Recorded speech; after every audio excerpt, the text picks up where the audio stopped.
War is hell, wherever it happens. In the case of the Vietnam War, there were a large number of unusual and impressive situations that all the people who were involved in it had to go through, even civilians, from feeding problems to torture. Storms of flames that fell from the sky, stories of spies, and even friendly fire were part of the menu of this extraordinary conflict. In today's video, we are going to share with you some of the most inhumane and tortuous things that happened throughout this armed conflict. Prepare for a trip to the 1960s in one of the most hostile and difficult territories on the planet. Welcome once again to Military History. Operation Vin Wiretap, secrets intercepted in Vietnam. In times of war tension, no one can feel safe from being intervened by a government agency.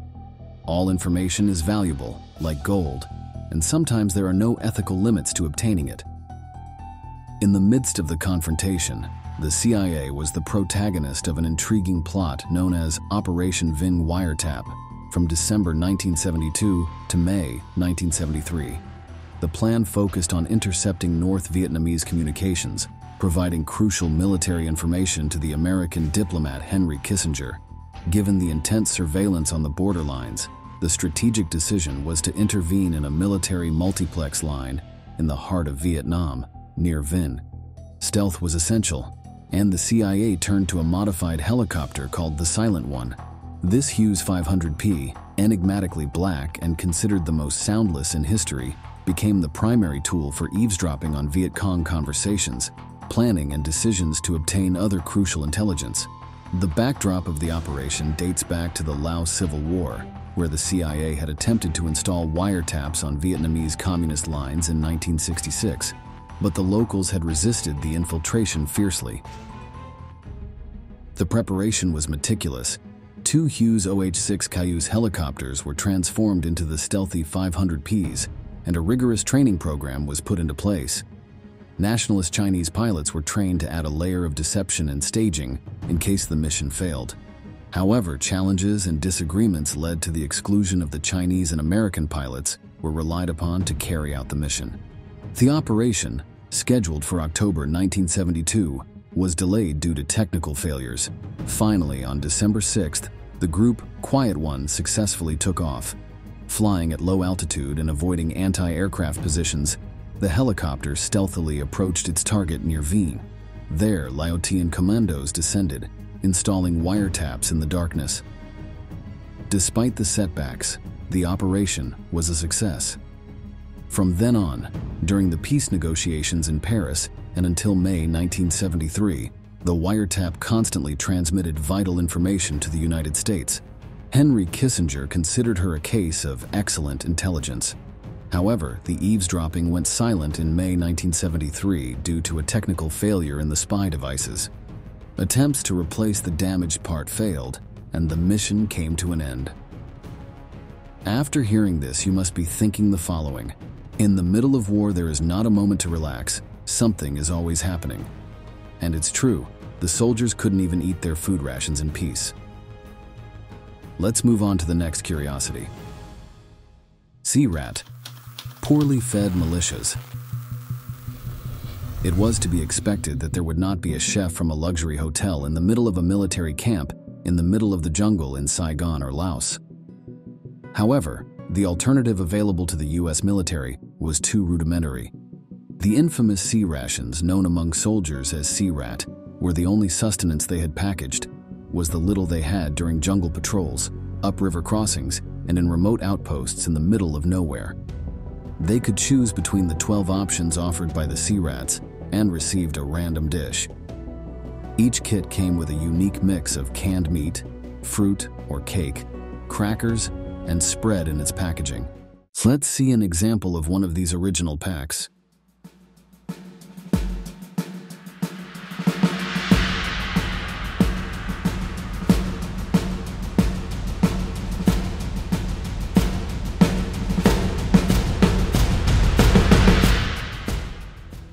As we just saw, what transformed each Searat into more than just food was the small survival pack that accompanied it.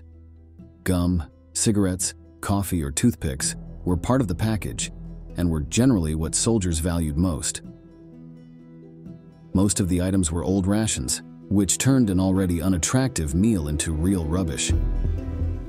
Fighters, unhappy with their quality, often found alternative uses for the cookies, turning them into throwing cards or frisbees, unless they desperately needed the nutrients. Barter also became common currency on the battlefield, where sea rations were exchanged for more precious goods, such as beer and cigarettes.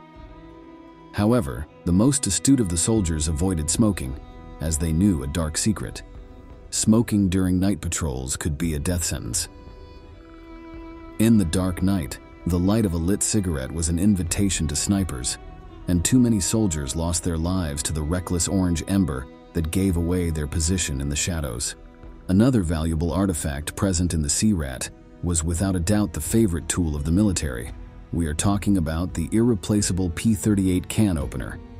Small in size but colossal in utility, the modest device, affectionately known to troops as John Wayne, was conceived by the ingenuity of Major Thomas Dennehy.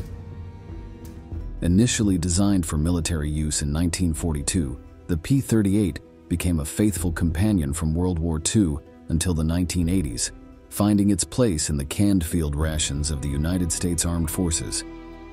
It is rumored that the name comes from the number of perforations, P, necessary to release the contents of a can of field rations using this ingenious instrument, 38.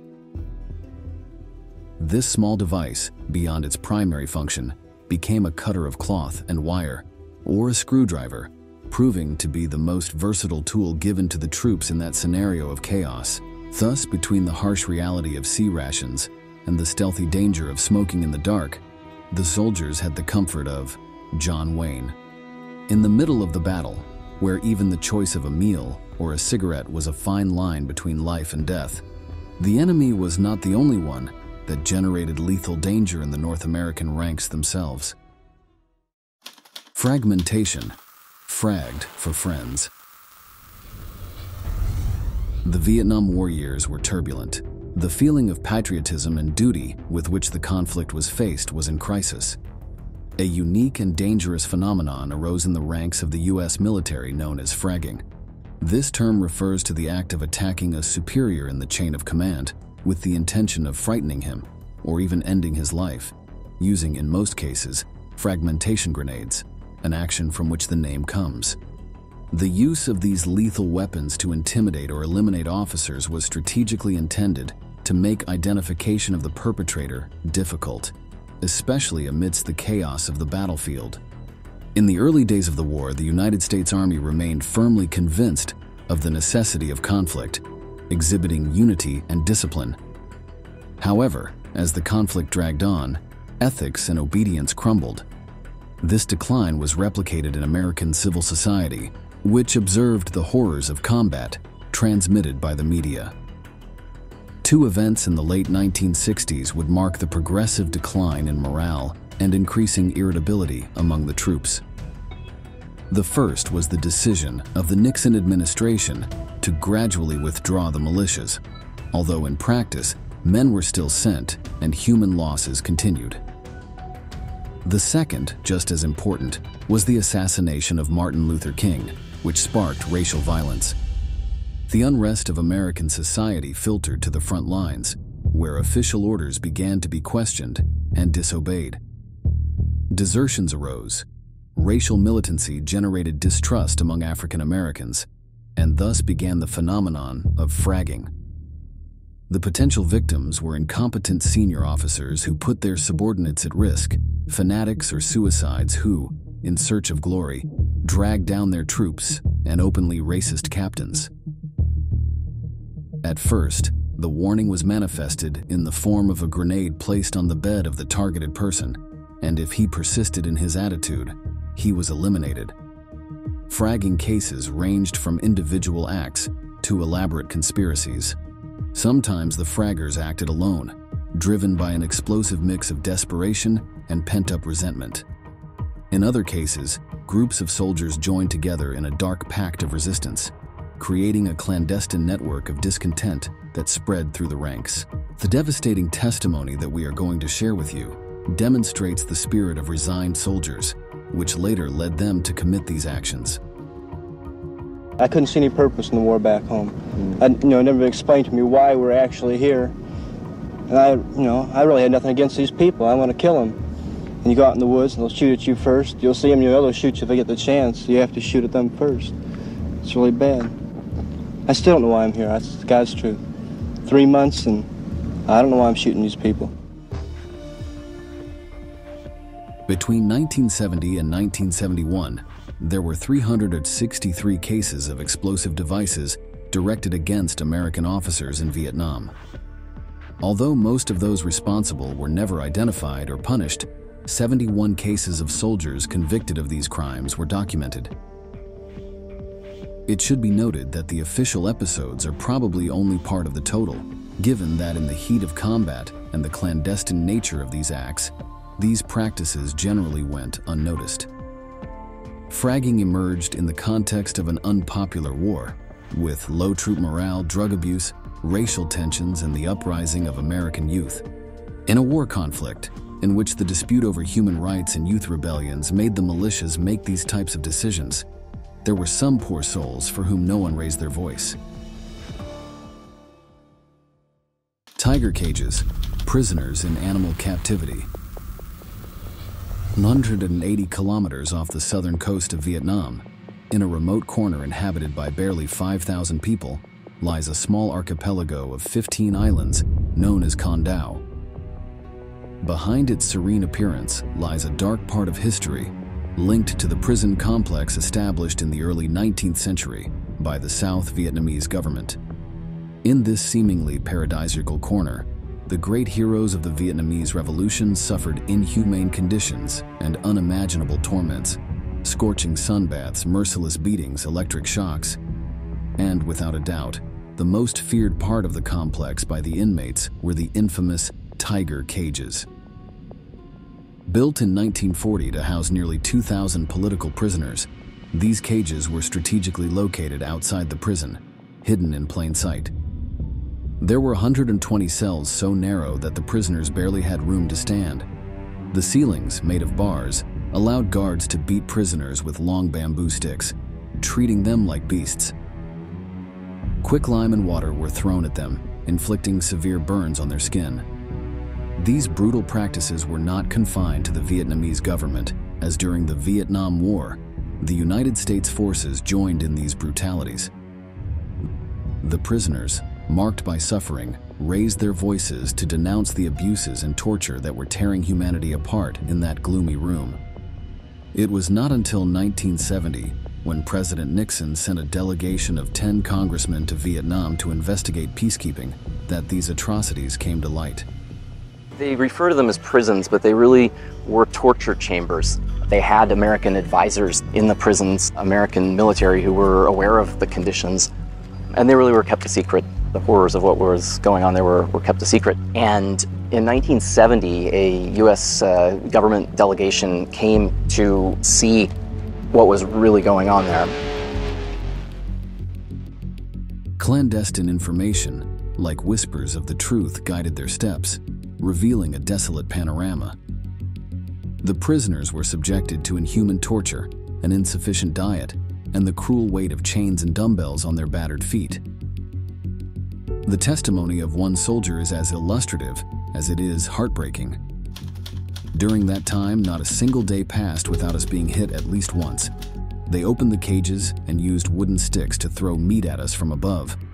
They dragged us and beat us until we lost consciousness. Despite the deplorable living conditions of local and foreign prisoners, in the specific case of this conflict on Vietnamese lands, those who were fighting on the battlefield bore the brunt of it. For napalm, rains of fire fall from the sky. In the gloom of the Vietnam War, napalm emerged as a burning nightmare, an incendiary scourge that left an indelible mark on local lands as well as its combatants. The American soldiers were not exempt from terror, since many of them were also wounded with this particular combat weapon. Those who piloted the planes from which it was dropped saw the destruction firsthand from above. Many of them maintain that they still have nightmares about their actions, And in extreme cases, they even took their own lives because of having sprayed this compound in Vietnam. Why is this element so lethal and burning? This deadly weapon, composed of gelling agents and oil when released from the skies, transformed into a blanket of liquid fire that enveloped everything within its reach.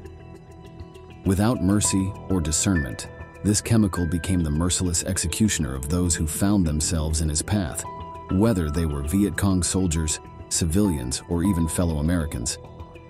The consequences for the enemy were catastrophic and chilling. Vietnamese civilians saw the napalm bombs hit the ground or the trees of the jungle and discovered the infernal spectacle. A maelstrom of flames that consumed bodies, homes, and crops alike. The burning temperatures and persistent adhesion of the incendiary gel turned those trapped in this hell into victims of indescribable torment. This viscous and easily manufactured gasoline is a lethal substance and much more than a simple fuel. It is the result of the addition of a thickener obtained from a mixture of aluminum salts and organic acids, including naphthenic and palmitic acids.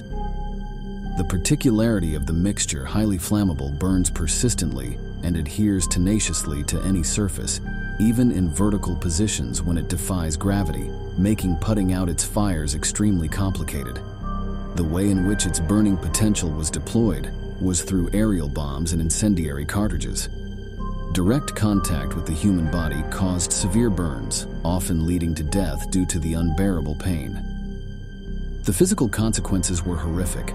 The skin melted, the lungs felt a burning sensation of suffocation with toxic smoke, and life vanished in the middle of a Dantesque spectacle. But the scars went beyond what was visible.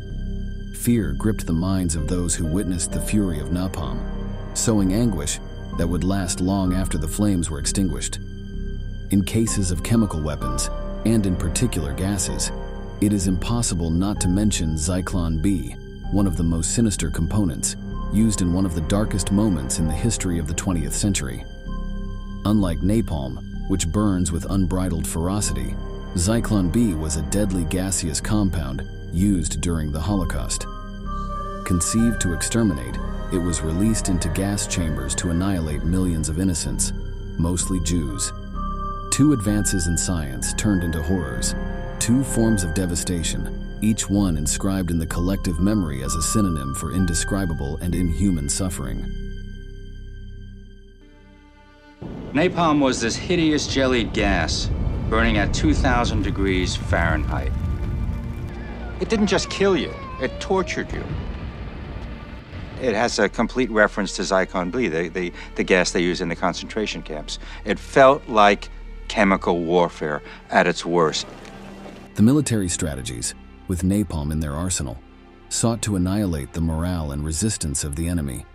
By unleashing this infernal fire on villages and battlefields, they intended to break not only the bodies, but also the spirits of those who fought against them. The tactic mainly sought victory in territorial terms, but also sought a psychological victory that would leave indelible scars on the enemy. These weakening strategies came directly from the North American intelligence agencies, commanded by Henry Kissinger. Thus, napalm emerged as a brutal tool in Vietnam, leaving in its wake a destruction that went beyond how effective or devastating it was. It was a stark reminder of the dehumanization inherent in war, a price paid not only in terms of territory, but with the loss of humanity amid the flames of war brutality. It was not until 1980 that napalm was finally banned. This regulation was decided in the United Nations Convention on the Use of Conventional Weapons and its associated protocol on prohibitions on the use of incendiary elements. The story of this chemical weaponry in eastern lands resonates as a grim echo of the horrors of modern warfare, where the line between military tactics and atrocity has faded into a sea of indomitable fire. The curiosities that we have just shared with you, most of them atrocious, are neither more nor less than the harvest of a fertile soil that is war. Not protecting one's own soldiers by neglecting their food, or one's enemies by torturing them in prisons, are behaviors of alarming apathy. Battle strategies that ranged from spying on enemies to showering them with fire must be unforgivable and a lesson for the future. Above all, because when senior leaders dehumanize themselves, they can run the risk of being executed by their own troops, as also happened in the terrible and unjust Vietnam War. In this way, we are coming to the close of today's impressive video. We thank you for reaching the end, and we look forward to seeing you in the next installments of military history.